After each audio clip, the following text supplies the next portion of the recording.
नमस्कार प्रेक्षकांनो, मालिकेच्या उद्याच्या भागामध्ये आपल्याला पाहायला मिळणार आहे की इंद्रा आणि राणी यांनी जबरदस्त असा प्लॅन केलेला आहे. कारण त्यांना कळलेलं आहे की तो नोटरी वकील, त्याचबरोबर तो हँडरायटिंग एक्सपर्ट या सगळ्यांना मॅनिप्युलेट केलेलं आहे. आणि हे सगळं विक्रांत, त्याचबरोबर उर्मिला आणि कारखानीस वकील यांनी केलेलं आहे. त्यामुळं आता राणीने एक जबरदस्त असा प्लॅन आखलेला आहे आणि तिने नोटरी वकिलाकडे जाऊन त्याच्याकडून सत्य जाणून घेण्याचा प्रयत्न केलेला आहे. त्यासाठी इंद्रा आणि राणी दोघंजण वेश बदलून नोटरी वकिलाकडे जाणार आहेत. आता नक्की हे सगळं कशा पद्धतीने होणार आहे ते आपण डिटेलमध्ये पाहणार आहोत. त्यासाठी व्हिडिओ शेवटपर्यंत पहा. त्याचबरोबर चॅनलवरती नवीन असाल तर चॅनलला नक्की सबस्क्राईब करा. इकडे आपल्याला पाहायला मिळतं ते म्हणजे इंद्रा आणि राणी आता कोर्टामध्ये आलेले असतात. पण त्यांना माहीतच नसतं की कोर्टात आल्यानंतर नक्की काय होणार आहे. कारण आधीच्या तारखेला इंद्राने जो काही राडा घातलेला असतो त्यामुळे जज साहेबांनी त्याला कोर्टाच्या बाहेर थांबायला सांगितलेलं असतं, कोर्टातून बाहेर काढलेलं असतं. पण इकडे आता माहीतच नाहीये की दुसऱ्या दिवशीच्या हिअरिंगला पण इंद्राला बसता येणार नाही. ही गोष्ट माहीत नसते. इंद्रा आणि राणी निघालेले असतात. इकडे कोर्टामध्ये आता कोर्टाच्या बाहेरच पोलीस असतात. त्यांना सगळ्या सूचना मिळालेल्या असतात. कारखानीस वकील कसे हे आपल्याला चांगलंच माहिती आहे. मग इंद्रा आता तिथे जायला निघालेला असतो. त्याला आधीच राणी सांगत असते की इंद्रा सर, हे बघा, काही झालं तरी आज शांतपणे राहायचं आहे, अजिबात गोंधळ घालायचा नाही. त्याचबरोबर आबासुद्धा तेच सांगत असतात. तेव्हा इंद्रा म्हणतो की हो, मी काहीच गोंधळ घालणार नाही. आणि मग हे आतमध्ये जात असतात. त्याच वेळेस आता तिथे इन्स्पेक्टर थांबवतात आणि म्हणतात की तुम्ही नाही जाऊ शकत आहे. तेव्हा राणी म्हणते, हो असं काय करताय, प्लीज मी तुम्हाला रिक्वेस्ट करते, मी लिहून देते. तेव्हा मात्र तिथे कारखानीस वकील येतात आणि म्हणतात की अशा माणसांना आत पाठवूच नका. कसं आहे, यांना आत पाठवलं तर वेगळाच गोंधळ निर्माण होऊ शकतो. त्यामुळं कृपा करून यांना आत पाठवू नका. कारण यांना माहीतच नाहीये की कोर्टाने नक्की निर्णय काय दिलेला आहे. अशा पद्धतीने बोललं जात असतं. तेव्हा मात्र इकडे राणी रिक्वेस्ट करत असते, पण पोलीस मात्र ऐकायला तयार नसतात. तेव्हा इकडे राणी आबांना समजवायला लावते. इंद्रा मात्र नाहीच म्हणत असतो. मग शेवटी आबा म्हणत असतात की हे बघ इंद्रा, कसं आहे माहिती आहे का, कायद्याने जे काही सांगितले ते आपल्याला ऐकावंच लागणार आहे. कोर्टाचा जो काही नियम आहे तो आपल्याला पाळावाच लागणार आहे, असं सांगितलं जातं. तेव्हा शेवटी इंद्रा आणि राणी, आता आबा आणि मालती दोघीही आत जायला निघालेले असतात. कारखानीस वकिलाबरोबर विक्रांत आणि उर्मिला सुद्धा तिथे आत गेलेले असतात. राणी आणि आता इंद्रा बाहेर असतात. राणी म्हणत असते की हे सगळं काय होऊन बसलंय, मला पाहिजे होतं तुम्ही सर, आतमध्ये तुम्ही असायला पाहिजे होता असं मला वाटतंय. आणि त्याचबरोबर हे सगळं जेव्हा घडत असतं तेव्हा मात्र राणी म्हणत असते की नाही, काहीही झालं तरीही मला मात्र कळतच नाहीये ह्या सगळ्या गोष्टी आता कशा सोडवायच्या आहेत आणि काय करायचंय. तेव्हा इंद्रा म्हणतो, काळजी करू नको सर राणी, मी तुला सांगतोय ना नक्की काय होणार आहे, त्या गोष्टींचा जरा विचार कर, असं इंद्रा राणीला सांगत असतो. राणी म्हणत असते की सर, मला तुम्ही आतमध्ये हवा होता, कारण माझी पहिली केस आहे आणि या केसमध्ये तुम्ही माझ्यासोबत असला पाहिजे अशी माझी इच्छा आहे, असं राणी तिची इच्छा बोलून दाखवते. पण सगळा गोंधळ झालेला असतो. आता ह्या गोंधळातून मार्ग कसा काढायचा ही मात्र मोठी गोष्ट असते. शेवटी इंद्रा त्याच्या हातातली रिंग काढतो आणि तो म्हणतो की ही माझी रिंग आहे, ही घेऊन आतमध्ये जा, सगळं व्यवस्थित होणार आहे, काळजी करायची गरज नाही. तेव्हा राणी म्हणते की हो. इंद्रा म्हणतो की काही काळजी करू नको, सगळं नीट होणार आहे. कारण राणीने आता पुढचं प्लॅनिंग छान केलेलं असतं. सगळ्या पद्धतीने सगळे साक्षी पुरावे गोळा केलेले असतात. पण तिला कुठे माहिती आहे की रात्रीच उर्मिलाने हे सगळं त्यांचं बोलणं ऐकून काय गोंधळ घालून ठेवलेला आहे. आता मात्र इंद्रा राणीला समजून सांगत असतो आणि राणीला म्हणत असतो की काळजी करू नकोस, सगळ्या गोष्टी ठीक होतील, तू निवांत राहा, असं राणीला इंद्राने सांगितलेलं असतं. आता राणी म्हणते की चालेल. आता राणी आतमध्ये जायला निघते. कोर्टामध्ये आता सगळे साक्षी पुरावे ह्या सगळ्या गोष्टी सादर कराव्या लागत असतात. आणि त्याचबरोबर राणी म्हणत असते की चालेल. मग आता राणी ही ज्या पद्धतीने आता कोर्टामध्ये उभी राहिलेली आहे त्यावेळेस मात्र आता तिथे राणी बोलायला सुरुवात करते. राणी म्हणते की आज कोर्टाला सांगणार आहे.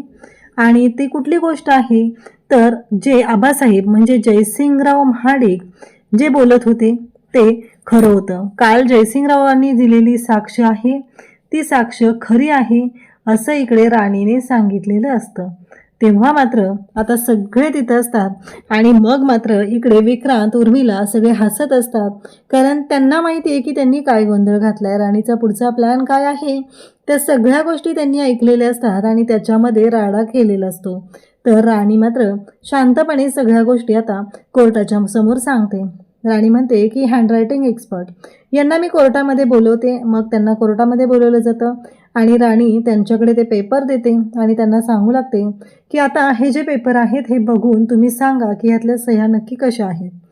पण आता हँडरायटिंग एक्सपर्ट जे आहेत ते पेपर बघतात, ते म्हणतात मला 2 मिनिटाचा कालावधी द्या. राणी कोर्टाकडून 2 मिनिटाचा कालावधी घेते आणि त्यांना तो 2 मिनिटाचा कालावधी देते. तेव्हा मात्र आता ते हँडरायटिंग एक्सपर्ट जे आहेत ते पेपर बघतात आणि कोर्टाला सांगतात की या पेपरवरच्या ज्या सह्या आहेत त्या एकाच माणसाच्या आहेत.